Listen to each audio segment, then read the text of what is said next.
आपको भक्ति काल सामान्य परिचय से संबंधित प्रश्नोत्तरी कराने जा रही हूँ। यह प्रश्नोत्तरी मैंने आपको पार्ट 1, पार्ट 2 एवं पार्ट 3 में पहले भी उपलब्ध करा दी है। अब ये जो मैं आपको करवा रही हूँ ये तीनों पार्ट की संयुक्त प्रश्नोत्तरी है। पार्ट 1, पार्ट 2 एवं पार्ट 3 जो मैंने भक्ति काल सामान्य परिचय आपको करा दिया है उसकी ये संयुक्त प्रश्नोत्तरी है। आप चाहो तो एक तीनों को मिलाकर प्रश्नोत्तरी देख लेना, और यदि आपके पास टाइम कम है तो अलग अलग प्रश्नोत्तरी भी आप देख सकते हो। मेरा जो पहला क्वेश्चन है वो देखो क्या है। मेरे तो गिरधर गोपाल दूसरों ना कोई किसका पद है? सूरदास का है, मीराबाई का है, बिहारी का है या जायसी का है? ये किसने कहा था कि मेरे तो गिरधर गोपाल दूसरों ना कोई? इसका आंसर आप मुझे कमेंट्स बॉक्स में बताना कि यह किसका पद है कि मेरे तो गिरधर गोपाल दूसरों ना कोई। दूसरा क्वेश्चन है, पायो जी मैंने राम रतन धन पायो, प्रस्तुत पद के रचयिता कौन है? ये किसने कहा था कि पायो जी मैंने राम रतन धन पायो? सूरदास ने, कुंभनदास ने, मीराबाई ने या तुलसीदास ने? इसका आंसर भी आप मुझे कमेंट्स बॉक्स में दोगे कि ये किसने कहा था कि पायो जी मैंने राम रतन धन पायो। क्वेश्चन नंबर 3 है, मीराबाई का मलाल किसकी कृति है? मीराबाई की है, नंददास की है, जीत स्वामी की है या गोविंद स्वामी की है? मीराबाई का मलाल जो कृति है वो किसकी है? मीराबाई की है। क्वेश्चन नंबर 4 है, गौड़ीय संप्रदाय के संस्थापक हैं। गौड़ीय संप्रदाय के संस्थापक कौन है? हरिदास निरंजनी है, लालदास है, हित हरिवंश है और चैतन्य महाप्रभु हैं। तो गौड़ीय संप्रदाय के जो संस्थापक हैं वो कौन है? चैतन्य महाप्रभु हैं। हित हरिवंश किसका है? राधा वल्लभ संप्रदाय का है। हित हरिवंश किसका है? राधा वल्लभ संप्रदाय का। और स्वामी हरिदास का कौन सा संप्रदाय है? सखी संप्रदाय। और लालदास किसका है? लाल पंथ का। तो ये क्वेश्चन अभी संस्कृत विभाग का जो आरपीएससी फर्स्ट ग्रेड का पेपर हुआ है उसमें भी इसी तरह का क्वेश्चन आया हुआ है कि हित हरिवंश किसका है? तो वो राधा वल्लभ संप्रदाय का है। इसी से रिलेटिव एक क्वेश्चन अभी पेपर में आया हुआ है। क्वेश्चन नंबर 5 है, रुद्र संप्रदाय की स्थापना किसने की? रुद्र स्वामी ने की, श्री स्वामी ने की, विष्णु स्वामी ने की या निम्बकाचार्य ने की? तो रुद्र संप्रदाय की स्थापना किसने की थी? विष्णु स्वामी ने की थी। क्वेश्चन नंबर 6 है, बसो मेरे नैनन में नंदलाल किसकी पंक्ति है? सूरदास की है, नंददास की है, मीराबाई की है या कृष्णदास की है? ये पंक्ति किसकी है? मीराबाई की। मीराबाई क्या कहती है? बसो मेरे नैनन में नंदलाल। क्वेश्चन नंबर 7 है, मीराबाई के गुरु कौन थे? सूरदास थे या रैदास थे? तो मीराबाई के जो गुरु थे वो कौन थे? रैदास थे। क्वेश्चन नंबर 8 है, रसखान कवि का वास्तविक नाम था। जो रसखान कवि थे उनका वास्तविक नाम क्या था? नसीम खान था, अली मोहम्मद था, अब्दुल था या सैयद इब्राहिम था? तो रसखान कवि का वास्तविक नाम क्या था? सैयद इब्राहिम था। रामानुजाचार्य ने किस दर्शन का प्रतिपादन किया? अद्वैतवाद का किया या विशिष्टाद्वैतवाद का किया? राम क्या है? अपने लिए विशिष्ट है, इसलिए उन्होंने किस सिद्धांत का प्रतिपादन किया? रामानुजाचार्य ने विशिष्टाद्वैतवाद का। और अद्वैतवाद का किसने किया था? शंकराचार्य ने किया था। क्वेश्चन नंबर 10 है, निम्बकाचार्य का संबंध किस दर्शन से है? जो निम्बकाचार्य है उनका संबंध किस दर्शन से है? विशिष्टाद्वैतवाद से है, द्वैतवाद से है या द्वैताद्वैतवाद से है? निम्बकाचार्य का संबंध है हमारा द्वैताद्वैतवाद से। द्वैतवाद का किससे है? मध्वाचार्य से। और राम कौन है? विशिष्ट है। तो विशिष्टाद्वैतवाद का किससे संबंधित है? रामानुजाचार्य से संबंधित है। क्वेश्चन नंबर 11 है, रहीम की कविता नगर शोभा की मुख्य विशेषताएं क्या है? जो रहीम की कविता है नगर शोभा उसकी मुख्य विशेषता क्या है? इसमें नगर का संकुचित वर्णन किया गया है, ये सही है। इसमें वर्ण व्यवस्था के अनुसार उनकी जाति की स्त्रियों का वर्णन किया गया है, ये भी सही है। इसमें स्त्रियों को उत्कृष्ट कोटि का बताया गया है, ये गलत है। ये स्त्रियां अपना उत्पाद बेचने का काम करती हैं, ये सही है। तो इसका आंसर क्या हो जाएगा? 1, 2, 4 सही है कि इसमें नगर का संकुचित वर्णन किया गया है। इसमें वर्ण व्यवस्था के अनुसार उनकी जाति की स्त्रियों का वर्णन किया गया है। यह स्त्रियां अपना उत्पाद बेचने का काम करती है। क्वेश्चन नंबर 12 है, मीराबाई की रचनाओं में किस भाषा की छौक ज़्यादा पाई जाती है। आपने मीराबाई की रचनाएं देखी होंगी, उसमें किस भाषा की छौक आपको ज़्यादा पाई जाती है। हरियाणवी है, मराठी है, राजस्थानी है या पंजाबी है। तो किसकी छौक ज़्यादा पाई जाती है? राजस्थानी की छौक ज़्यादा पाई जाती है। क्वेश्चन नंबर 13 है, निरंजनी संप्रदाय के प्रवर्तक कवि कौन है? दादू दयाल हैं या हरिदास है? तो कौन है? हरिदास है। निरंजनी संप्रदाय के प्रवर्तक कवि कौन है? हरिदास हैं। क्वेश्चन नंबर 14 है, रामचंद्र शुक्ल के अनुसार रहीम के बारे में कौन सी बातें सही हैं? हमसे पूछा जा रहा है कि रहीम के बारे में कौन सी बातें सही हैं। संस्कृत, अरबी और फारसी के पूर्ण विद्वान थे, बिल्कुल सही बात है। हिंदी काव्य के उतने मर्मज्ञ कवि नहीं थे जितने फारसी के, ये गलत बात है, क्योंकि वो हिंदी काव्य के भी मर्मज्ञ कवि थे। उनकी दानशीलता हृदय की सच्ची प्रेरणा के रूप में थी, ये बिल्कुल सही बात है। उनकी सभा विद्वानों और कवियों से सदा भरी रहती थी। जब को इनमें कोई कुछ मांगने आता तब भी उन्हें अपनी दरिद्रता का अनुभव नहीं होता था। हिंदी काव्य के उतने मर्मज्ञ कवि नहीं थे जितने फारसी के, ये ही गलत है और बाकी के सारे जो हैं वो सही हैं। 1, 3 और 4 सही हैं। 1 ये वाला सही है, ये 2 गलत है और 3 सही है। उनकी दानशीलता हृदय की सच्ची प्रेरणा के रूप में थी और 4 भी सही है। उनकी सभा विद्वानों और कवियों से सदा भरी रहती थी। ये 5 गलत है कि जब इनसे कोई कुछ मांगने आता तब भी उन्हें अपनी दरिद्रता का अनुभव नहीं होता था। तो इसका आंसर है 1, 3 और 4 सही है। क्वेश्चन नंबर 15 है, आकाश धर्मगुरु किसे कहा जाता है? शंकराचार्य को कहा जाता है या रामानंद को कहा जाता है? जो आकाश धर्मगुरु हैं वो किसको कहा जाता है? रामानंद को कहा जाता है। क्वेश्चन नंबर 16 है, राग गोविंद के रचयिता का नाम बताइए। जो राग गोविंद है उसकी रचना किसने की थी? सूरदास ने की थी? नहीं। नंददास ने भी नहीं की, रविदास ने भी नहीं की, किसने की थी? मीराबाई ने की थी। क्वेश्चन नंबर 17 है, वृंदावन में मीराबाई की मुलाकात किस भक्त कवि से हुई थी? जब वृंदावन गई थी मीराबाई तो उनकी मुलाकात किस भक्त कवि से हुई थी? जीत स्वामी से हुई थी, रूप गोस्वामी से हुई थी या गोविंद स्वामी से हुई थी या जीव गोस्वामी से हुई थी? वृंदावन में मीराबाई की मुलाकात जो हुई थी वो हुई थी जीव गोस्वामी से। हमको याद रखना है, जीव गोस्वामी से उनकी मुलाकात हुई थी। वृंदावन में मीराबाई की मुलाकात कृष्ण भक्त कवि जीव गोस्वामी से हुई। ये कौन थे? कृष्ण भक्त कवि थे। वहाँ से मीरा कहाँ चली गई थी? द्वारिका चली गई और वहीं रणछोड़ जी के मंदिर में कृष्ण लीला और आत्म विरह वेदना का क्या करने लगी थी? निवेदन करने लगी थी। मीरा ने कृष्ण को बाल स्नेही कहा है। मीरा ने प्रसिद्ध आलवार कवित्री अंडाल की भांति कृष्ण को अपना पति मानकर अपनी भावनाएं नटनागर के चरणों में समर्पित की हैं। किस में समर्पित की हैं? नटनागर के रूप में समर्पित की हैं। और मैं आपको बता देती हूँ, जो मीराबाई की भक्ति है वो सगुण रूप की भी मानी जा सकती है और निर्गुण रूप की भी मानी जा सकती है। अभी संस्कृत विभाग में पेपर आया था, उसमें क्वेश्चन पूछा गया था कि जो मीराबाई की भक्ति है वो केवल सगुण नहीं कह सकते, हम निर्गुण भी कह सकते हैं। क्यों कह सकते हैं? मीराबाई ने मूर्ति की पूजा की थी, हम मानते हैं, लेकिन उनका जो भाव था वो निर्गुण भी भाव था। वो कृष्ण को अपने हृदय में बसाती थी और अपने हृदय में कृष्ण का नाम स्मरण करती रहती थी, इसलिए उनकी भक्ति हम सगुण और निर्गुण दोनों मान सकते हैं। तो इसलिए उनकी भक्ति केवल हम सगुण में नहीं रख सकते, उनकी भक्ति मेरे अनुसार तो सगुण और निर्गुण दोनों में होनी चाहिए। आगे आप बताना आपके अनुसार इसका क्या आंसर होगा।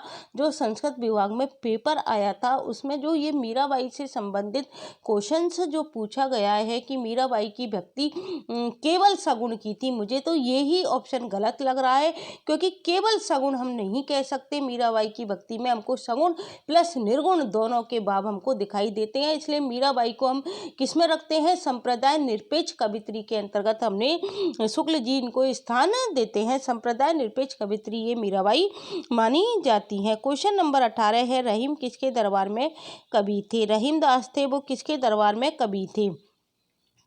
पृथ्वीराज के, अकबर के, रतन सेन के या भोजराज के? तो रहीमदास थे, वो अकबर के दरबार में कवि थे। क्वेश्चन नंबर 19 है, मीराबाई की उपासना पद्धति थी। ये ऑप्शन भी था उसमें कि मीराबाई की उपासना पद्धति, उसमें माधुर्य भाव भी दे रखा था, तो माधुर्य भाव की थी, तो ये आंसर तो बिल्कुल सही होगा।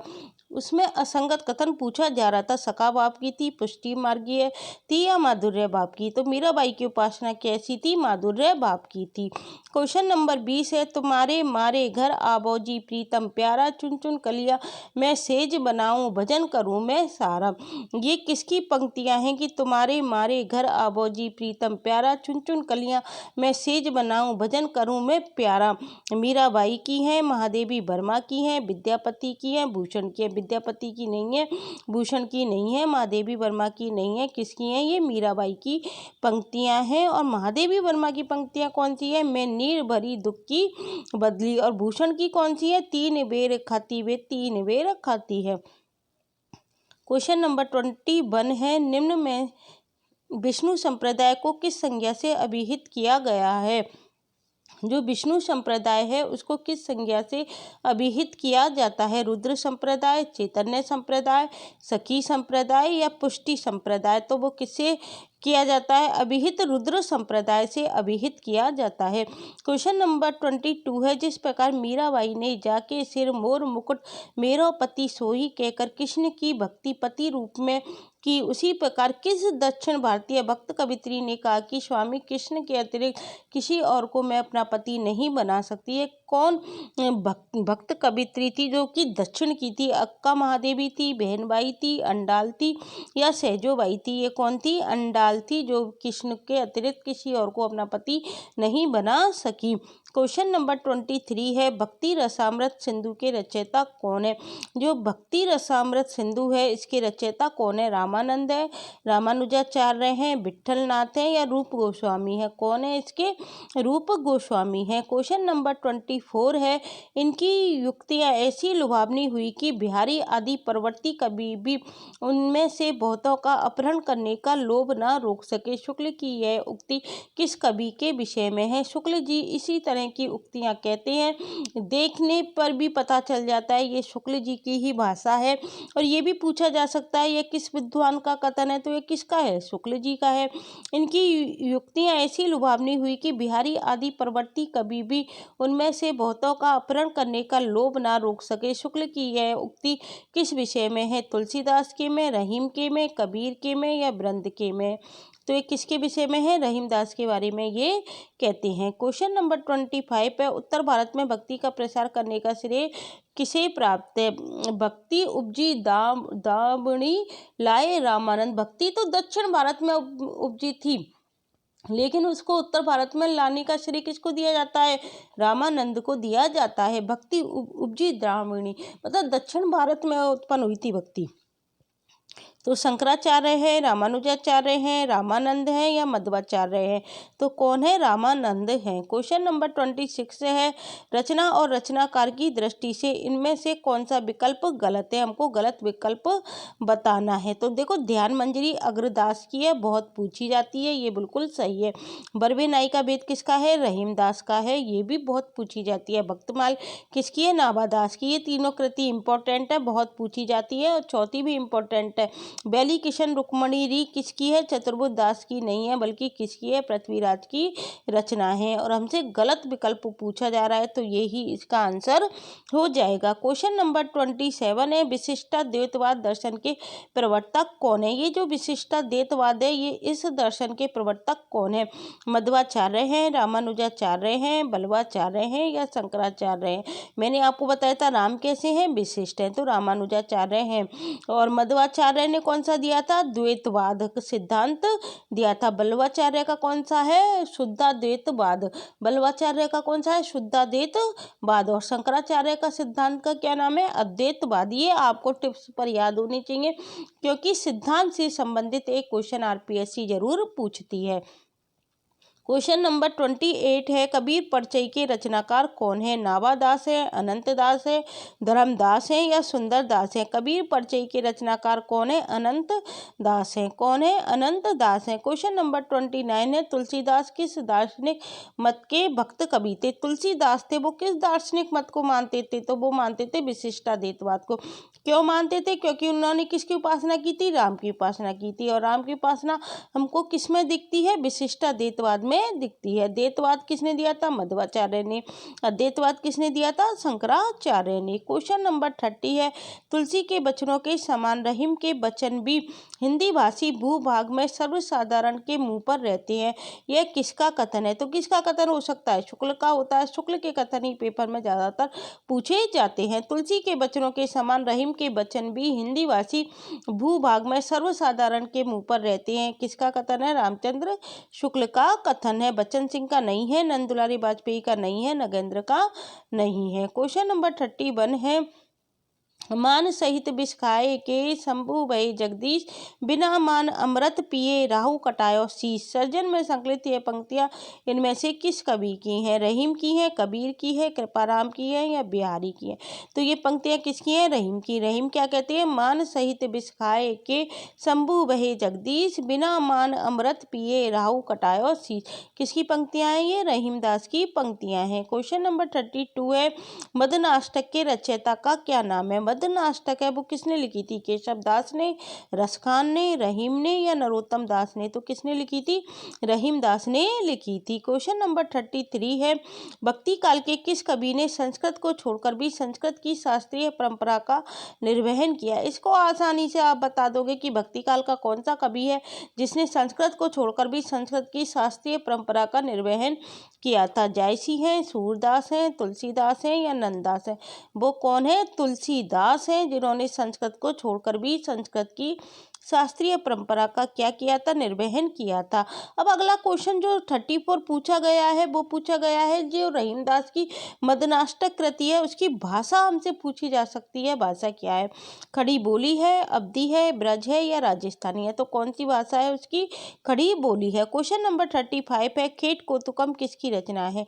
जो खेट कोतुकम है वो किसकी रचना है? रहीम की है, रसखान की है या दादू दयाल की है? तो किसकी है खेट कोतुकम? ये रहीमदास की रचना है।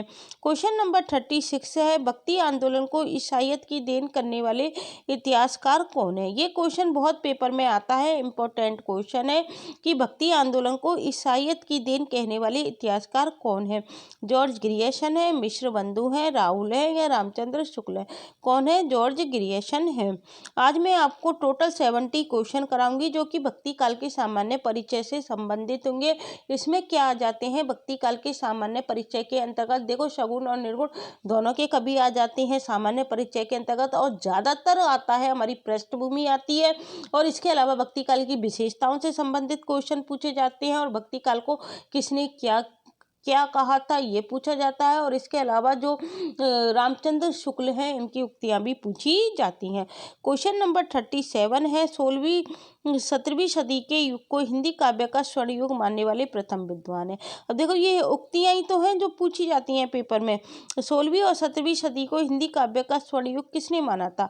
और मानने वाले प्रथम विद्वान कौन थे? शुक्ल थे, मिश्रबंधु थे, जॉर्ज ग्रियर्सन थे या हजारी प्रसाद द्विवेदी थे? कौन थे वो? जॉर्ज ग्रियर्सन थे, जिन्होंने 16वीं 17वीं सदी के युग को हिंदी काव्य का स्वर्ण युग माना था। क्वेश्चन नंबर 38 है, भक्ति आंदोलन को लोक जागरण किसने कहा?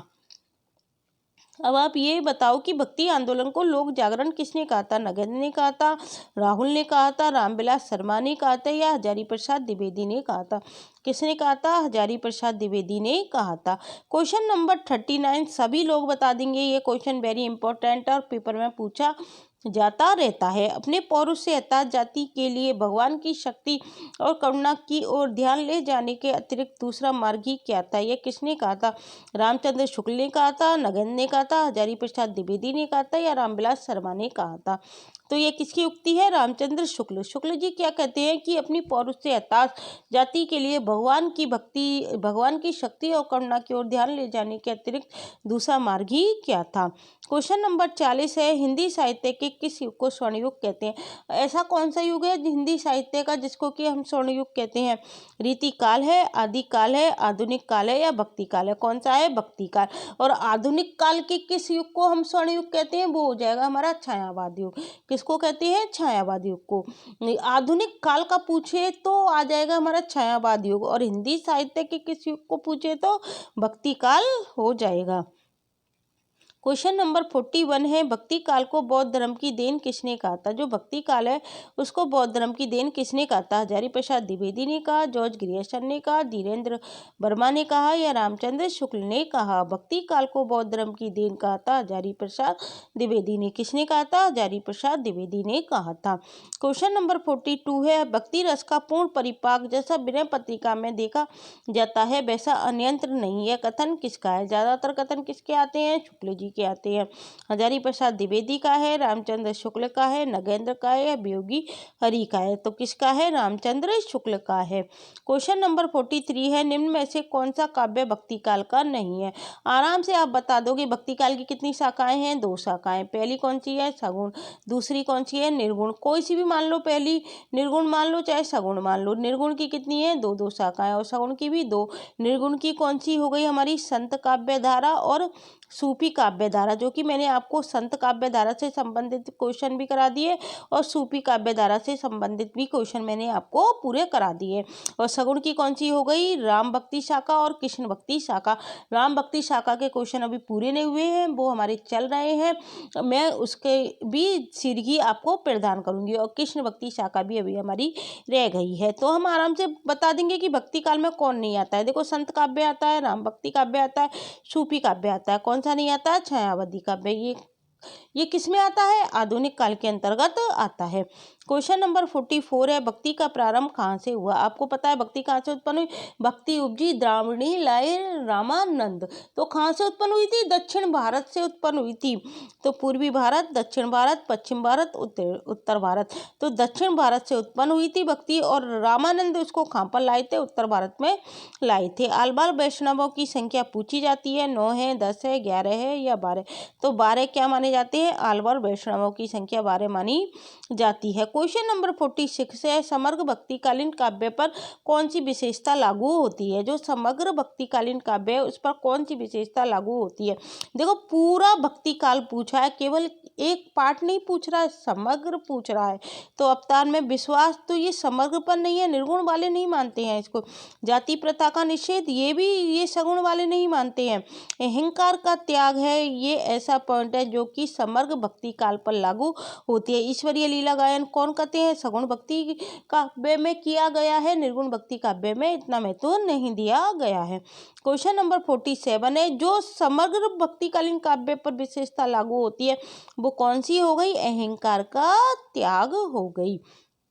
क्वेश्चन नंबर 47 है, कमल दल नैनन की उन्मानी बिसरत नाही सखी मोमन ते मंद मंद मुस्कानी।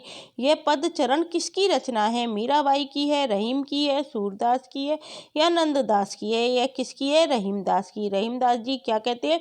कमल दल नैनन की उन्मानी बिसरत नाही सखी मोमन ते मंद मंद मुस्कानी। क्वेश्चन नंबर 48 है, कृष्ण के साथ राधा की महानता किस संप्रदाय की विशेषता है? किस संप्रदाय में हम कृष्ण के साथ राधा की महानता को देखते हैं? श्री संप्रदाय है, रुद्र संप्रदाय है, ब्रह्म संप्रदाय है या सनकादि संप्रदाय है?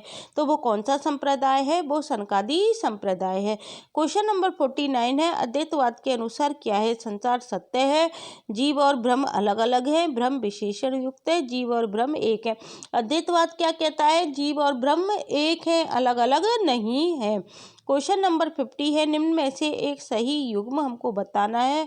तो बल्लवाचार्य का शुद्धाद्वैतवाद ये सही युग्म है, मध्वाचार्य का अद्वैतवाद नहीं है। मध्वाचार्य का कौन सा वाद है? द्वैतवाद है मध्वाचार्य का। निम्बार्काचार्य का कौन सा है? निम्बार्काचार्य का है द्वैतवाद। और रामानुजाचार्य का क्या है? विशिष्टाद्वैतवाद। तो ये तीनों तो गलत हैं, ये सही है। बल्लवाचार्य का क्या है? शुद्धाद्वैतवाद है, और हमसे सही युग्म ही पूछा जा रहा है। क्वेश्चन नंबर 51 है, रामानंद की शिष्य परंपरा में आते हैं। कौन आते हैं? रंगाचार्य आते हैं, नागमणि आते हैं, रामानुजाचार्य आते हैं या पुंडरिक आते हैं? रामानंद रामानंद की शिष्य परंपरा में रामानुजाचार्य आते हैं। रामानंद की शिष्य परंपरा में कौन आते हैं? रामानुजाचार्य आते हैं। क्वेश्चन नंबर 52 है, ओम जय जगदीश हरे की आरती किसने की? श्रद्धाराम फिल्लोरी ने की, शिव प्रसाद ने की, शिवानंद ने की, हरिहर स्वामी ने की। तो किसने की थी? श्रद्धाराम फिल्लोरी थे जिन्होंने ओम जय जगदीश हरे की आरती की थी। क्वेश्चन नंबर 53 है, संवत 1375 से 1700 तक के साहित्य में कौन सी भावधारा परिलक्षित होती है? श्रृंगारिकता होती है, वीरता होती है, रीति होती है, भक्ति होती है। आपको पता है भक्ति काल को विभाजित किया है शुक्ल ने। संवत 1375 से 1700 तक क्या आता है? हमारा भक्ति काल आता है, और 1700 से 1900 हमारा रीति काल आता है। तो कौन सी भावधारा हो गई? 1375 से 1700 संवत में भक्ति काल हो गया। क्वेश्चन नंबर 54 है, हिंदी का भक्ति काल भारी आक्रमण की प्रतिक्रिया है। यह कथन निम्न में से किस विद्वान का है? ग्रियर्सन का है, हजारी प्रसाद द्विवेदी का है, रामचंद्र शुक्ल का है, या इनमें से कोई नहीं? तो यह है रामचंद्र शुक्ल कहते हैं कि हिंदी का भक्ति काल भारी आक्रमण की क्या है? प्रतिक्रिया है। क्वेश्चन नंबर 55 है, रामानुज के श्री संप्रदाय में किसकी उपासना होती है? जो रामानुज का श्री संप्रदाय उसमें किसकी उपासना होती है? शंकर की होती है, ब्रह्मा की होती है, विष्णु की होती है, लक्ष्मी की होती है? तो किसकी उपासना होती है? विष्णु की उपासना होती है। क्वेश्चन नंबर 56 है, इनमें से कौन वैष्णव भक्ति का आचार्य नहीं है? वैष्णव भक्ति के आचार्य कौन नहीं है? देखो, बल्लवाचार्य वैष्णव भक्ति में आते हैं, मध्वाचार्य वैष्णव भक्ति में आते हैं, रामानुजाचार्य वैष्णव भक्ति में आते हैं, लेकिन शंकराचार्य वैष्णव भक्ति के आचार्य नहीं है। क्वेश्चन नंबर 57 है, गंग कवि का जन्म स्थान है? आगरा है, प्रयाग है, इटावा है, या गंगापुर नगर है? तो गंग कवि का जन्म स्थान हमारा कौन सा है? इटावा है। क्वेश्चन नंबर 58 है, भक्ति काल की समय सीमा क्या है? संवत 1275 से संवत 1700 तक नहीं है, संवत 1275 से संवत 1800 तक नहीं है, 1375 से संवत 1850 तक नहीं है। उपयुक्त में से कोई नहीं। भक्ति काल की समय सीमा भी हमने पढ़ी थी, लास्ट में क्या है? 1700 विक्रम संवत है। और कहाँ से स्टार्ट हुई थी हमारी भक्ति काल की समय सीमा? 1375 से 1700 तक थी। भक्ति काल की समय सीमा थी विक्रम संवत 1375 से 1700 तक, और ईस्वी सन में निकालेंगे तो 1318 से 1643 ईस्वी तक मानी जाती है। क्वेश्चन नंबर 59 है, सखी संप्रदाय को कहा जाता है? राधा वल्लभ संप्रदाय, हरिदासी संप्रदाय, या अष्टछाप संप्रदाय? तो सखी संप्रदाय, इसको हम हरिदासी संप्रदाय भी कहते हैं। क्वेश्चन नंबर 60 है, निम्न में से कौन हनुमान चरित्र का रचयिता है? नावादास है, अग्रदास है, तुलसीदास है, या रायमल पांडे है? हनुमान चरित्र किसने लिखी थी? रायमल पांडे ने लिखी थी। क्वेश्चन नंबर 61 है, ब्राह्मण गुफा के लिए दूसरा उपयुक्त नाम क्या है? ब्रह्मरंध्र है, नाभि चक्र है, या मूलाधार है? ब्राह्मण गुफा के लिए जो दूसरा उपयुक्त नाम होता है वो क्या होता है? ब्रह्मरंध्र होता है। क्वेश्चन नंबर 62 है, निम्न में से कौन श्री कृष्ण भक्ति का संप्रदाय नहीं है? पूछा जा रहा है। श्री वल्लभ संप्रदाय है, हरिदासी है, गौड़ीय संप्रदाय है, लेकिन तत्सुखी संप्रदाय कृष्ण भक्ति का संप्रदाय नहीं है। क्वेश्चन नंबर 63 है, निम्न में से कौन राधा वल्लभ संप्रदाय के प्रवर्तक हैं? देखो, इस तरह के क्वेश्चन पेपर में आते हैं, इनको हमको जरूर पढ़ के जाना चाहिए। राधा वल्लभ संप्रदाय के प्रवर्तक कौन हो गए? हित हरि वंश। वल्लभाचार्य नहीं है, गोविंद स्वामी नहीं है, जीत स्वामी नहीं है, कौन है? हित हरि वंश है। क्वेश्चन नंबर 64 है, बरवे नायिका वेद का रचनाकार कौन है? तो कौन हो गया? रहीमदास जी हो गए। रसलीन नहीं है, बिहारी नहीं है, मतीराम नहीं है, कौन है? रहीमदास जी बरवे नायिका वेद के रचनाकार हैं। क्वेश्चन नंबर 65 है, निर्गुण भक्ति के कवि नहीं है? देखो, रैदास निर्गुण के हैं, कबीरदास निर्गुण के हैं, दादू निर्गुण के हैं, लेकिन रामानुजाचार्य कौन सी भक्ति के हैं? सगुण भक्ति के हैं। तो इसका आंसर क्या हो जाएगा? रामानुजाचार्य हो जाएगा। क्वेश्चन नंबर 66 है, ब्रजभाषा का सबसे प्राचीन ग्रंथ कौन सा है? प्राकृत व्याकरण है, हरिवंश पुराण है, हरिश्चंद्र पुराण है, या महाभारत कथा है? तो ब्रजभाषा का सबसे प्राचीन ग्रंथ कौन सा है?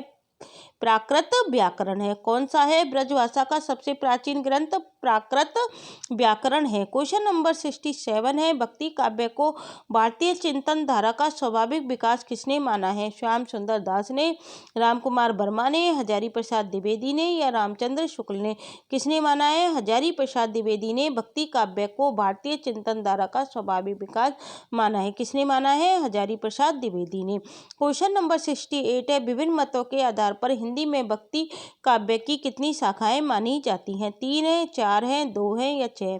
तो 4 शाखाएं हैं, कौन कौन सी हैं? राम भक्ति शाखा, कृष्ण भक्ति शाखा, संत काव्य धारा और सूफी काव्य धारा। टोटल कितनी हो गई? 4 हो गई।